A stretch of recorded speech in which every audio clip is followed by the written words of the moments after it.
Hey guys, we just came home from the beach and we've got basically an hour before we have to run out and do our weekly glow-in-the-dark bowling session with the kids, and they are starving. So let me show you how to make the best mac and cheese full of nutrition that you can make in under 10 minutes for your starving family.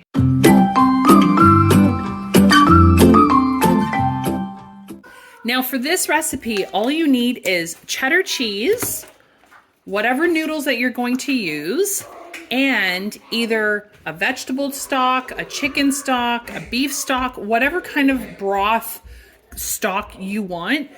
And if you happen to have one that's homemade, even better, because that's even going to be more nutritious. So what you're going to do for this recipe, you can easily use either whatever pot, wok, pan, whatever you want to use that. So you're going to turn this guy on. Okay. And you're going to roast the noodles. Okay. So there's 4 of us eating. So I'm just going to do the whole container. Now, what you're wanting to achieve in doing this is you're wanting to wake up the starch in this. So noodles give off a starch once you boil it. And often you see in recipes, you know, to take some of the pasta water and put it in your marinade to thicken that up. So that's all we're going to actually use in order to thicken the cheese sauce. So the next thing that you're going to do is you've got all these, they're going to be roasting. You don't need to like heat them up to crazy amounts. There is no oil in this pan. I literally just turned I turned on my gas stove on, and then I poured these in. I just want to get these warm. Now, because I got to go just shred this up, I'm just going to put this on low. If you happen to see white spots like this on your noodles, that means that's getting hot.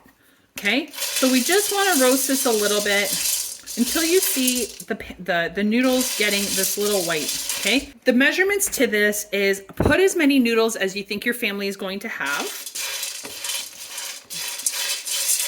And we're just going to warm up the noodles for about a minute. The next thing is you're going to grab your broth. Now, I wouldn't do this necessarily with water because a lot of the taste and the flavor comes from the broth itself. And we don't like things crazy salty, so I actually use the no salt added broth, but because the cheese already has quite a bit of salt in it. And the measurement here to know how much broth you're going to be putting in is you want to cover the noodles. So, okay, so right there, I've covered the majority of the noodles. Okay, you can see there's a couple of noodles here. So what I'm going to do is I want to make sure that the noodles haven't clumped anywhere. So I'm just going to give this a mix. And I can see there's still quite a few left over that are sticking up. I want to just barely submerge all of them. Now, the reason why you don't want to put too much broth in is because not only are the noodles going to absorb the broth, but at the same time, they're going to be releasing the starch within the noodles, and that's going to be a thickener for your cheese. And that's it. Now, at this point, sometimes I've put in powdered beets, powdered kale, just to kind of sneak in extra nutrients into my kids. Today, I'm not going to do any of that, just to show you guys kind of what the basics are.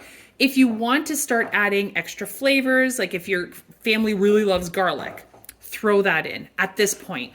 Or any other spices that your family really, really enjoys, just put them in right now. What you're going to do, now that I'm almost done talking, I'm going to turn up the heat, and I'm going to get this into a boil.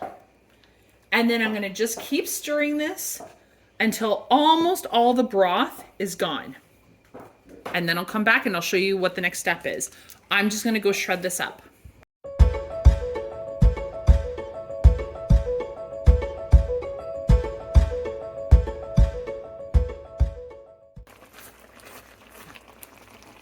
You can see at this point that the noodles are quite bigger because they've swollen up. And now they're above the broth. But you can also tell the broth is actually quite thickened up because of all the starch that the pasta is releasing. Now the pasta that I have is this one. It doesn't have, it's just chickpea and lentils. And I really like the fact that it doesn't have any eggs. If you want to use traditional Italian style noodles as well, I've used those. Now, if you're wondering what point to add the cheese in, this is how you tell. Now, this is really thick, okay? And I still have broth there. You want to have some broth because this is gonna add the creamy texture to your cheese.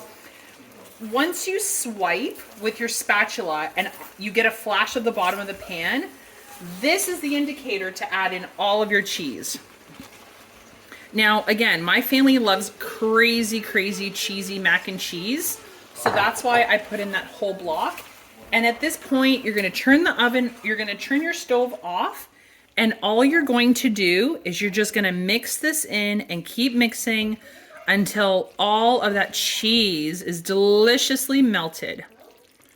And because you've got the starch coming out of the pasta, you don't have to add any thickeners, you don't have to add any flour, no potato starch, no cornstarch, literally nothing. And you can see it's turning into this super cheesy mac and cheese. And you're just gonna keep mixing until all of your cheese is melted. And that's everything. That's it. Now, when you're adding spices, the reason why you want to add spices before, when you first add in your broth, is because it's going to make it so much easier to incorporate it into a broth that is not, sorry, my kids are being really loud because they're so hungry. So I'm going to make this real quick. So the reason why you want to add your spices beforehand and not now is because it's so much easier to incorporate it into the runny broth when it's first out of the box or out of a can or whatever than right now. So we're all done. I'm going to divvy this up and there you go. Thank you so much for spending time with me today. I know it's a really short video, but my kids are beyond starving because clearly it seems I never feed them. Anyways, until next time, enjoy your mac and cheese, and I hope you had a great time watching this really short video. And if you want to see more, don't forget to hit subscribe, and I'll see you guys again soon. Bye.